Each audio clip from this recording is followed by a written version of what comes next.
Hello students, आज जो है हम देखेंगे पार्ट 8 अर्थव्यवस्था एवं व्यवसाय, अर्थात भारत, ब्राज़ील और संयुक्त राज्य अमेरिका की अर्थव्यवस्था किस तरह की है और यहाँ पे किस तरह का व्यवसाय होता है उसके बारे में हम देखेंगे। तो सबसे पहले हम जो है इस आलेख का अध्ययन करेंगे। इस आलेख को देखेंगे जो कि आपको आलेख अध्ययन के लिए 6 मार्क्स के लिए आपको आ सकता है। तो इस आलेख का वाचन करेंगे, देखते हैं किस तरह से पढ़ना है। जैसे पहला क्वेश्चन यहाँ पे पूछा गया कि आप देख रहे हो कि नीचे दिए गए आलेख का वाचन कीजिए, प्रश्नों के उत्तर लिखिए। अब यहाँ पे जो है सकल राष्ट्रीय आय मतलब होता है जीएनपी। जीएनपी मतलब होता है कि इसका फुल फॉर्म होता है ग्रॉस नेशनल प्रोडक्ट। जी मतलब ग्रॉस नेशनल प्रोडक्ट, उसे कहते हैं जीएनपी। अभी जीएनपी का पहले अर्थ क्या होता है वो समझ जाइए आप, कि जब किसी भी देश में एक निश्चित समय में अथवा एक वित्त वर्ष है, हमेशा देखते हो कि साल का एक वित्त वर्ष होता है एक साल के अंदर, जैसे मार्च में हमारे भारत का होता है। तो एक वित्त वर्ष में देश के नागरिकों के द्वारा, जैसे देश के जो नागरिक हैं उन्होंने कितना उत्पादित वस्तु और सेवाओं का अंतिम समय में मूल्य को सकल राष्ट्रीय उत्पाद या जीएनपी कहते हैं। उन्होंने कितना उत्पाद किया है अंतिम में, साल के अंतिम में, उसे कहते हैं सकल राष्ट्रीय उत्पादन। जीएनपी के अंतर्गत यदि कोई भारतीय व्यक्ति किसी अन्य देश में रहकर व्यापार या जॉब करता है और जिसके बाद वह अपने लाभ को भारत में भेजता है, तो इस लाभ को जीएनपी में जोड़ा जाता है।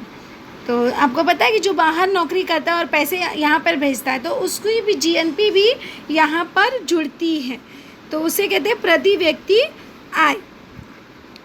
इसके विपरीत यदि विदेशी कंपनी, जैसे कोई विदेशी कंपनी हमारे भारत में रहकर वह जो है व्यापार कर रही है, भारत में रहकर वो जो है भारत में व्यापार कर रही है या जॉब कर रहे हैं और अपने लाभ को भारत से बाहर भेजता है, तो इस लाभ को जीएनपी में घटाया जाता है। ये चीज़ ध्यान में रखिए। मतलब विदेश से कोई भारतीय जो है अगर पैसे भारत में भेज रहा है तो उसकी जीएनपी ग्रॉस नेशनल प्रोडक्ट जो है वह जोड़ी जाएगी। और अगर कोई भारतीय भारत में रहकर कोई विदेशी यहाँ पर काम कर रहा है और वह जो है विदेश में पैसा भेज रहा है तो उसे जीएनपी में घटाया जाता है। तो ये होता है जीएनपी। तो अब हम देखेंगे कि यहाँ पे जैसे वर्ष 2016 में किस देश का राष्ट्रीय उत्पाद, मतलब यही हो गया जीएनपी, किस देश का राष्ट्रीय उत्पाद सर्वाधिक था और वह कितना था। अब इसके लिए सबसे पहले आप ये देखोगे कि यहाँ पे जो आपको ग्रीन कलर में दिया गया है, ग्रीन कलर वाला जो लाइन है ये संयुक्त राज्य अमेरिका का है। ये तीनों लाइनें जो ग्रीन आपको दिख रही हैं संयुक्त राज्य अमेरिका के लिए है। जो ये रेड वाला है वो भारत दर्शा रहा है, भारत की राष्ट्रीय उत्पाद दर्शा रहा है। और ये जो ब्लू वाला है वह ब्राज़ील के बारे में दर्शा रहा है। अर्थात ये जो आपका आलेख है यह 3 देशों के बारे में बता रहा है, संयुक्त राज्य अमेरिका, भारत और ब्राज़ील। इन तीनों देशों के बारे में यह बता रहा है। तो सबसे पहले हम बात करते हैं कि वर्ष 2016 में किस देश का सकल राष्ट्रीय आय सर्वाधिक था। अब 2016 ये रहा आपका 2016, ये 2016 का बता रहा है। अब यहाँ पे किसका सबसे अधिक दिख रहा है आपको, यहाँ पे अगर देखोगे माप के ही देखोगे तो यहाँ पे सबसे लंबा आपको दिख रहा है संयुक्त राज्य अमेरिका। तो हमें डायरेक्ट आंसर मिल गया कि वर्ष 2016 में संयुक्त राज्य अमेरिका की राष्ट्रीय आय अर्थात जीएनपी ग्रॉस नेशनल प्रोडक्ट सर्वाधिक थी।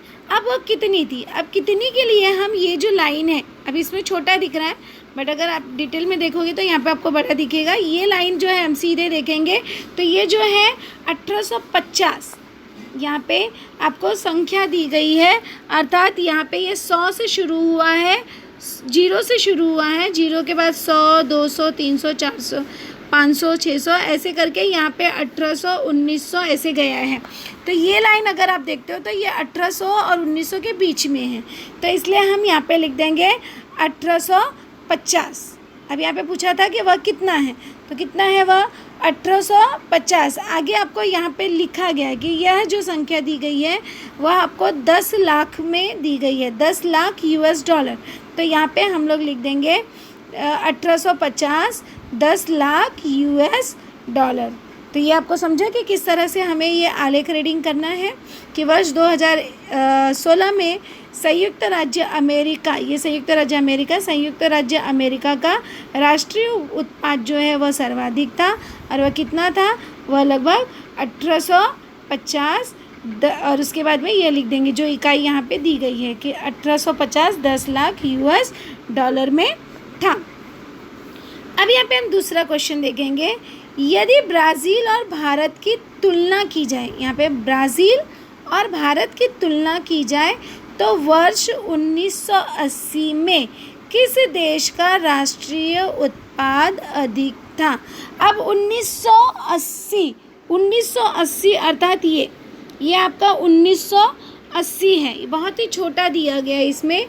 तो अगर आप तुलना करोगे दोनों की, तो यहाँ पे यदि भारत और ब्राज़ील दोनों की तुलना की जाए तो वर्ष 1980 में ब्राज़ील का राष्ट्रीय आय, क्योंकि ब्राज़ील जो है यहाँ पे ब्राज़ील ब्लू वन में है, तो ब्राज़ील का जो राष्ट्रीय आय था वह अधिक था, मतलब ब्राज़ील का राष्ट्रीय आय भारत की अपेक्षा अधिक था।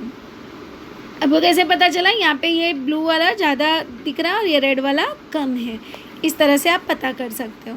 थर्ड क्वेश्चन है, यदि ब्राज़ील और भारत की तुलना की जाए, अगर हम ब्राज़ील और भारत की तुलना करते हैं, तो यदि ब्राज़ील और भारत की तुलना की जाए तो वर्ष 2016 में किस देश का राष्ट्रीय उत्पाद अधिक था। अब वर्ष 2016, अब भारत और ब्राज़ील, ये हमारा भारत है और ये हमारा ब्राज़ील है, दोनों की अगर हम तुलना करते हैं 2016 में, तो यहाँ पर यदि ब्राज़ील और भारत की तुलना की जाए तो वर्ष 2016 में भारत की राष्ट्रीय आय, भारत का देखोगे तो ब्राज़ील की अपेक्षा आपको थोड़ा ऊंचा दिख रहा है, तो भारत का राष्ट्रीय आय जो है, भारत का सकल राष्ट्रीय उत्पादन जो है राष्ट्रीय आय अधिक था। नेक्स्ट क्वेश्चन यहाँ पे पूछा गया है कि वर्ष 2016 में भारत एवं ब्राज़ील के सकल राष्ट्रीय आय में कितना अंतर था। अब अगर कितना अंतर था तो यह जो है आपको घटाने से पता चलेगा। तो यहाँ पे घटाकर अगर आप देखोगे तो यहाँ पे लगभग आपको 10 लाख US डॉलर का अंतर दोनों में आएगा, क्योंकि अगर हम भारत का देखते हैं तो 1690 है, और अगर हम ब्राज़ील का देखते हैं तो 1680 है।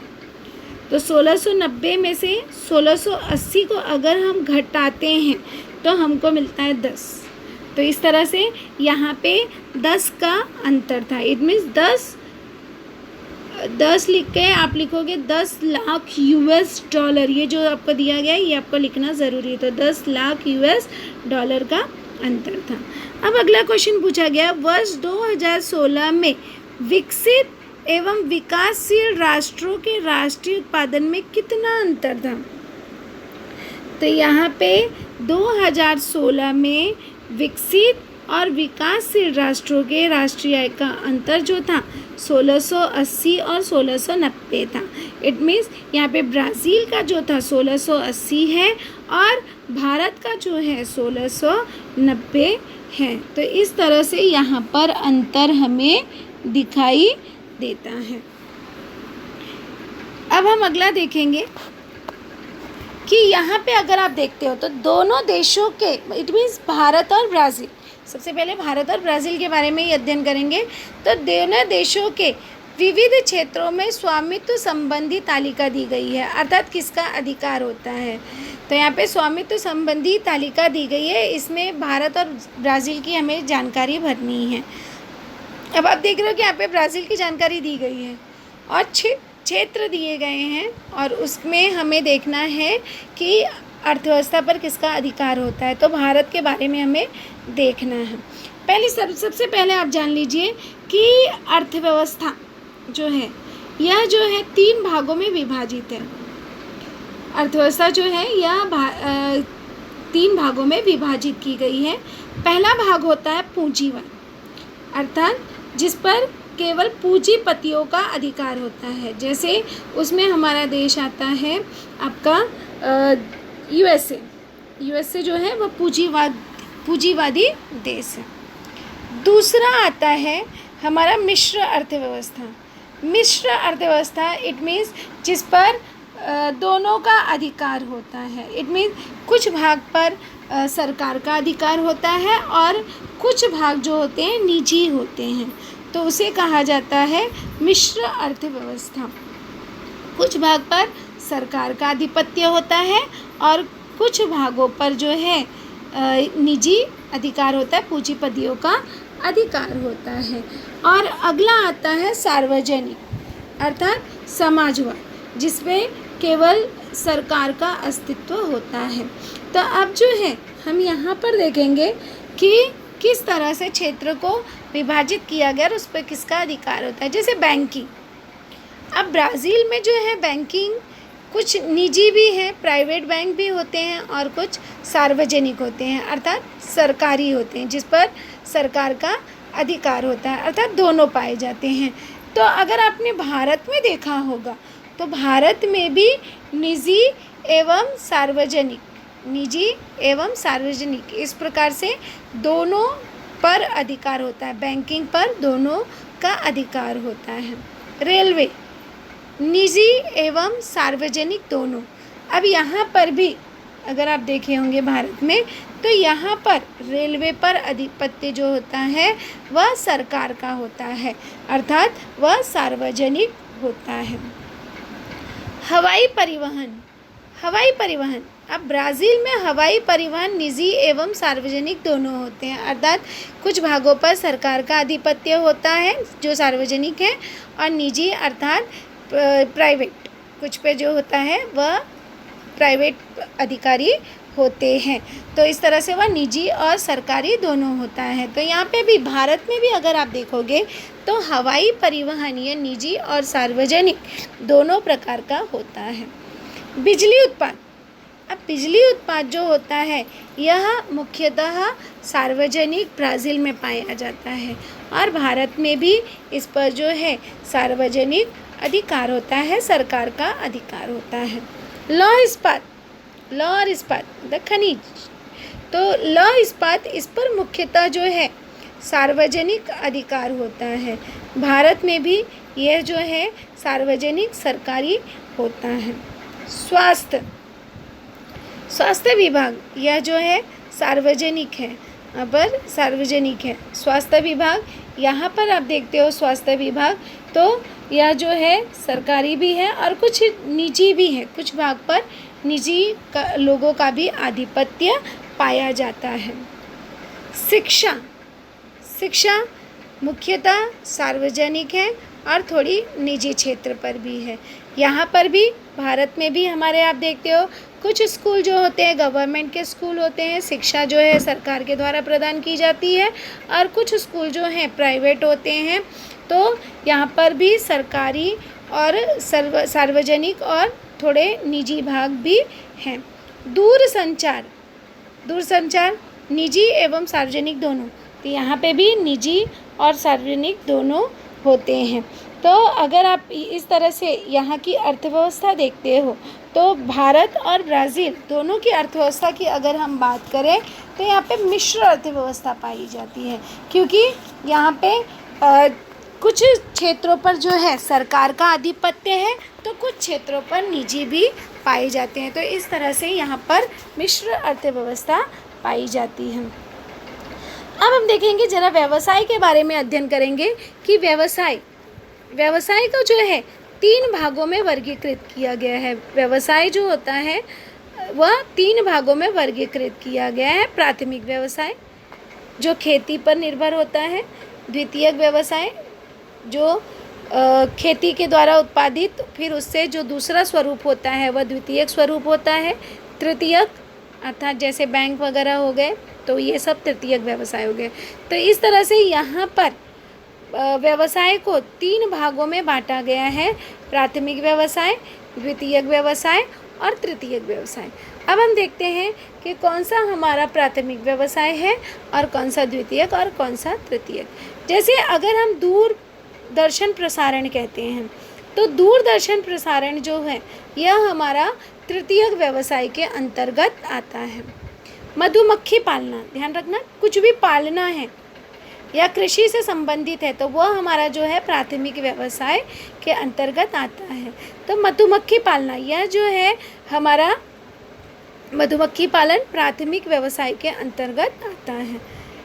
अगला है रस्सी का उत्पादन करना। अब रस्सी का उत्पादन करना यह भी जो है प्राथमिक व्यवसाय के अंतर्गत आता है। उसके बाद अगला है गुड़ का उत्पादन। अब गुड़ का उत्पादन करना यह भी जो है, अब गुड़ का उत्पादन करना इट मीन्स पहले गन्ने का उत्पादन करना, उसके बाद गन्ने से गुड़ का उत्पादन हो रहा है, इसलिए यह जो है द्वितीयक व्यवसाय है।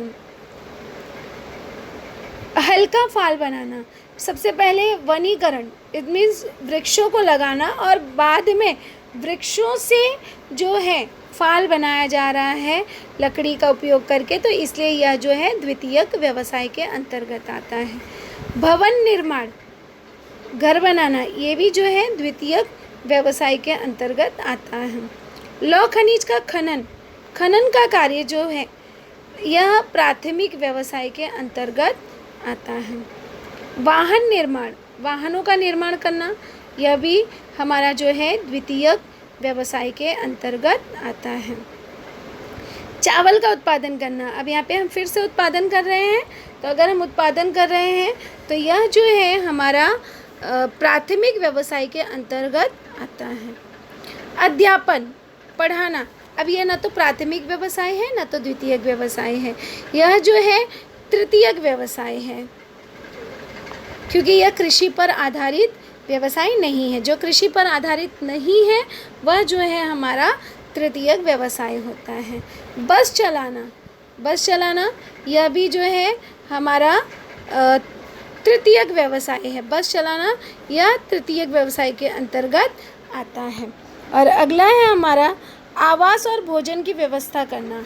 आवास और भोजन की व्यवस्था करना यह भी हमारा तृतीयक व्यवसाय के अंतर्गत आता है। तो इस तरह से ये हमारा व्यवसाय का वर्गीकरण हो गया। हमने देखा कि व्यवसायों को किस तरह से प्राथमिक, द्वितीयक एवं तृतीयक इस तरह से इन स्वरूपों में वर्गीकृत किया गया है। अब हम देखेंगे भारत और ब्राज़ील की अर्थव्यवस्था कि अर्थव्यवस्था के 3 प्रकारों के साथ ही हमने आर्थिक क्रियाओं का वर्गीकरण भी पढ़ा है। आपने पिछली कक्षाओं में पढ़ा होगा कि किस तरह से अर्थव्यवस्था को 3 भागों में वर्गीकृत किया गया है और व्यवसाय को 3 भागों में वर्गीकृत किया गया है। अर्थव्यवस्था 3 प्रकार की है, पूंजीवाद, सार्वजनिक या समाजवाद और मिश्र अर्थव्यवस्था। इस तरह से वह 3 भागों में है। और अगला हमारा है व्यवसाय। व्यवसाय जो है उसे भी 3 भागों में वर्गीकृत किया गया है, प्राथमिक व्यवसाय, द्वितीयक व्यवसाय और तृतीयक व्यवसाय। इस तरह से उसे 3 भागों में वर्गीकृत किया गया है। अब हम देखते हैं कि यहाँ पर वृत्तालेख आपको दिया गया है कि वृत्तालेख में दोनों देशों की सकल घरेलू आय अर्थात जीडीपी, जिसे हम कहते हैं ग्रॉस डोमेस्टिक प्रोडक्ट, तो जीडीपी के बारे में बताया गया है और विविध व्यवसायों में कार्यरत उस देश की जनसंख्या का प्रतिशत दिया गया है। भारत और ब्राज़ील दोनों के प्रतिशत भी दिए गए हैं। तो उस वृत्तालेख का हम अध्ययन करेंगे। अब देखिए कि किस तरह से हम जो है वृत्तालेख का अध्ययन करेंगे। यह आपको दिख रहा है यहाँ पर भारत, ये हमारा है ब्राज़ील और ये हमारा है भारत। ये हमारा हो गया ब्राज़ील का, यहाँ पे आपको दिख रहा है सकल घरेलू उत्पाद। सकल घरेलू उत्पाद के बारे में बताया गया है। और यहाँ पे जो है आपको सकल संलग्न जनसंख्या का प्रतिशत, उसके बारे में बताया गया है। यहाँ पे अगर आप देखोगे ब्लू वाली लाइन देखोगे, ये जो ब्लू ब्लू दिख रहे हैं दोनों में, भारत और ब्राज़ील दोनों में ब्लू जो है वो प्राथमिक व्यवसाय दिखा रहा है। रेड वाला ऑरेंज कलर का जो दिख रहा है, ये ऑरेंज वाला भाग जो है, ये ऑरेंज वाले दोनों में आपको द्वितीयक व्यवसाय के बारे में बताते हैं, और ये ग्रीन वाला भाग जो है आपको तृतीयक व्यवसाय के बारे में बता रहा है। तो यहाँ पे सबसे पहले हम देखेंगे कि किस तरह के प्रश्न आपको पूछे जा सकते हैं। जैसे पहला प्रश्न है, प्राथमिक व्यवसायों में कार्यरत जनसंख्या का प्रतिशत, ध्यान से देखना कि यहाँ पर प्राथमिक व्यवसायों में कार्यरत जनसंख्या का प्रतिशत किस देश में अधिक है। अभी कार्यरत जनसंख्या का प्रतिशत पूछा है, तो सबसे पहले हम यहाँ पे कार्यरत जनसंख्या का प्रतिशत, ये नीचे वाला जो है आपको कार्यरत जनसंख्या का प्रतिशत बता रहा है। अब कार्यरत जनसंख्या प्राथमिक व्यवसाय का पूछा गया है कि प्राथमिक व्यवसाय में कार्यरत जनसंख्या का प्रतिशत कितना है। अब ये ब्लू वाला भाग जो है वो प्राथमिक व्यवसाय का है, तो यहाँ पे अगर आप देखते हो ये भारत का है और ये जो है ब्राज़ील का कार्यरत जनसंख्या का प्रतिशत है। तो यहाँ पे ब्लू वाला भाग किसका आपको अधिक दिख रहा है, यहाँ पे भारत का। तो यहाँ पे हमारा हो गया कि प्राथमिक व्यवसायों में कार्यरत जनसंख्या का प्रतिशत भारत का अधिक है। ये कैसे पता चला हमें, हमने ये कंपैरिजन कर लिया कि यहाँ पे देखा 10 है खाली और यहाँ पे देख रहे हो आप 48.8 है, तो इट मीन्स भारत का प्राथमिक व्यवसाय कार्यरत जनसंख्या अधिक है। अब इस तरह से हम दूसरा क्वेश्चन देखेंगे, सकल घरेलू उत्पाद में किस देश में तृतीयक व्यवसाय का योगदान अधिक है।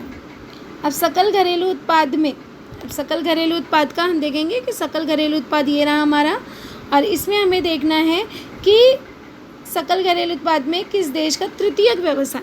अब तृतीयक व्यवसाय के लिए आप देखोगे ये ग्रीन वाला भाग, तृतीयक व्यवसाय ग्रीन देखोगे तो अगर आप भारत और ब्राज़ील दोनों के कंपैरिजन करते तो यहाँ पे 67 है, यहाँ पे 57 है, तो इट मीन्स ब्राज़ील का तृतीयक व्यवसाय अधिक है। तो हमारा आंसर हो जाएगा सारे सकल घरेलू उत्पाद में ब्राज़ील में तृतीयक व्यवसायों का योगदान अधिक है। अब इसके बाद थर्ड क्वेश्चन देखते हैं कि सकल घरेलू उत्पाद में द्वितीयक व्यवसायों का हिस्सा किस देश में अधिक है। द्वितीयक व्यवसाय, अब द्वितीयक व्यवसाय के लिए आपको ऑरेंज वाले देखने हैं। सकल घरेलू उत्पाद में द्वितीयक व्यवसाय किसका ज़्यादा है, तो यहाँ पे आपको दिख रहा है 27.5 है, और यहाँ पे अगर आप भारत का देखते हो तो खाली 26 है। तो अगर हम सकल घरेलू उत्पाद की बात करते हैं तो यहाँ पे 1.5 ज़्यादा है ब्राज़ील का, तो इट मीन्स ब्राज़ील, तो सकल घरेलू उत्पाद में द्वितीयक उत्पादों का हिस्सा ब्राज़ील में अधिक है। नेक्स्ट क्वेश्चन है, क्या हम ऐसा कह सकते हैं कि भारत की तरह ब्राज़ील की अर्थव्यवस्था भी कृषि पर निर्भर है। तो क्या ऐसा हम कह सकते हैं। अब अगर इनकी ये आप देखते हो, ये जो वृत्तालेख है अगर हम उसको देखते हैं तो ऐसा नहीं कहा जा सकता कि भारत की तरह ब्राज़ील की अर्थव्यवस्था भी कृषि पर निर्भर है, क्योंकि अगर हम ब्राज़ील की बात करते हैं तो ब्राज़ील में तृतीयक व्यवसाय, ब्राज़ील में अगर आप देखते हो तो तृतीयक व्यवसाय जो है वह अधिक है, ब्राज़ील में तृतीयक व्यवसाय अधिक है। तो इसलिए यहाँ पर ऐसा नहीं कहा जा सकता कि इसकी अर्थव्यवस्था जो है वह भारत की तरह कृषि पर निर्भर है। भारत में अगर हम बात करते हैं तो भारत में प्राथमिक व्यवसायों में कार्यरत जनसंख्या आप देख रहे हो 48.8% है, और अगर हम ब्राज़ील की देखते हैं तो खाली 10% जनसंख्या ही यहाँ पर प्राथमिक व्यवसाय में कार्यरत हैं। और अगर हम सकल घरेलू उत्पाद की बात करते हैं तो यहाँ पे प्राथमिक व्यवसायों का योगदान भारत में 17% है, और ब्राज़ील की अगर बात करते हैं तो यहाँ पर 5.5% है। तो इससे हमें पता चलता है कि भारत में जो है कृषि पर निर्भर है और ब्राज़ील में जो है वह तृतीयक व्यवसाय पर निर्भर है। भौगोलिक स्पष्टीकरण हम देखते हैं कि जैसे कि आपने यह जो आकृति देखी, जो हमने अभी निरीक्षण किया, तो भारत का राष्ट्रीय उत्पाद ब्राज़ील से अधिक है। अगर हम राष्ट्रीय उत्पाद देखते हैं तो भारत का अधिक भारत का अधिक है। राष्ट्रीय उत्पादन भारत का अधिक है ब्राज़ील की अपेक्षा। ब्राज़ील विश्व में खनन मतलब खुदाई, कृषि एवं वस्तुओं के निर्माण में अग्रसर है। ब्राज़ील पूरे विश्व में जो है वह खनन कार्य, कृषि और एवं वस्तुओं के निर्माण में अग्रसर है, आगे है। साथ ही इस देश में सेवा क्षेत्र भी बड़े पैमाने पर बढ़ गया है। भारत में भले ही सेवा व्यवसाय बढ़ रहे हों, पर अभी भी भारत में कृषि ही प्रमुख व्यवसाय के रूप में जाना जाता है। भारत की तरह ब्राज़ील की अर्थव्यवस्था भी मिश्र स्वरूप की है। हमने इसके पहले 2 कॉलम पढ़े, तो उसमें हमने देखा कि भारत की अर्थव्यवस्था और ब्राज़ील की अर्थव्यवस्था, दोनों की अर्थव्यवस्था जो है वह मिश्र है, अर्थात कुछ पर जो है वह सरकार का आधिपत्य है और कुछ जो है निजी है। तो इस प्रकार की से मिश्र स्वरूप की है। दोनों देशों की अर्थव्यवस्था विकासशील है। अब आपको पता है कि देश जो हैं वो 2 प्रकार के होते हैं, विकसित और विकासशील।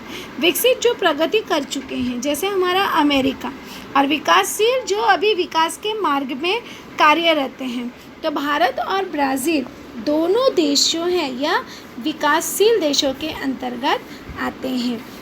इनकी प्रति व्यक्ति आय, अर्थात एक व्यक्ति की इनकम जो होती है उसे कहा जाता है प्रति व्यक्ति आय। तो प्रति व्यक्ति आय भी संयुक्त राज्य अमेरिका की तुलना में कम है।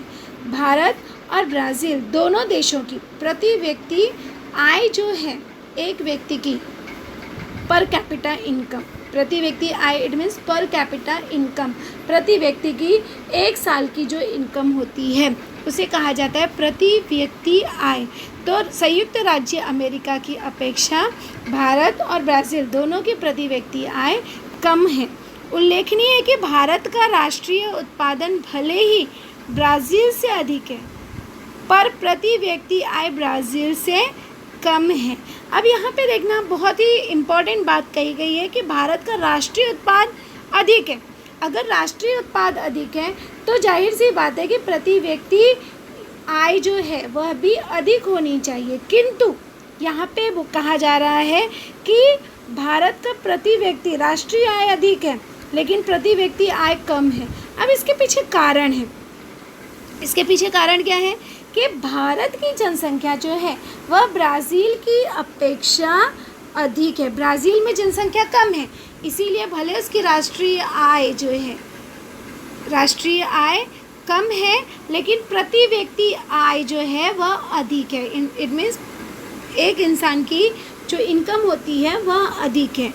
और भारत में राष्ट्रीय आय अधिक है लेकिन प्रति व्यक्ति आय कम है। इसके पीछे कारण है कि भारत की जनसंख्या ब्राज़ील की अपेक्षा अधिक है। अब यहाँ पे बहुरेखा लेख तैयार करना है, इसे हम बाद में देखेंगे कि किस तरह से रेखा लेख तैयार करते हैं। अब यहाँ पे देखिए, संयुक्त राष्ट्र अमेरिका यह एक विकसित देश है। तो पहले ही कहा कि देश जो है वह 2 प्रकार के होते हैं, विकसित और विकासशील। तो विकसित जो अभी प्रगति कर चुके हैं, डेवलप एंड डेवलपिंग। इस देश की जनसंख्या भी कम है। भारत और ब्राज़ील की अपेक्षा अगर कंपेयर किया जाए तो संयुक्त राज्य अमेरिका की जनसंख्या कम है और यहाँ पे साक्षरता का प्रमाण जो है वह अधिक है। लोग जो हैं भारत और ब्राज़ील की अपेक्षा अधिक शिक्षित हैं। इस देश के पास अनेक पेटेंट हैं, अर्थात कई सारे सुझाव हैं। आधुनिक प्रौद्योगिकी एवं तकनीकी यांत्रिकी शक्ति है, इसलिए प्रति व्यक्ति आय के मामले में ब्राज़ील एवं भारत से संयुक्त राज्य अमेरिका जो है वह आगे है। और अगर हम संयुक्त राज्य अमेरिका की बात करते हैं तो संयुक्त राज्य अमेरिका जो है यह पूंजीवादी अर्थव्यवस्था पर आधारित है। यहाँ की अर्थव्यवस्था जो है वह पूंजी प्रधान है, पूंजी प्रधान देश है। भारत और ब्राज़ील विकासशील देश हैं और यहाँ पर अत्याधुनिक प्रौद्योगिकी मतलब मॉडर्न टेक्नोलॉजी, शिक्षा, उद्योगों के मामले में यह देश अभी प्रगति कर रहा है। सकल राष्ट्रीय आय अधिक होने पर भी भारत की जनसंख्या अधिक होने से भारत की प्रति व्यक्ति आय ब्राज़ील की तुलना में कम है।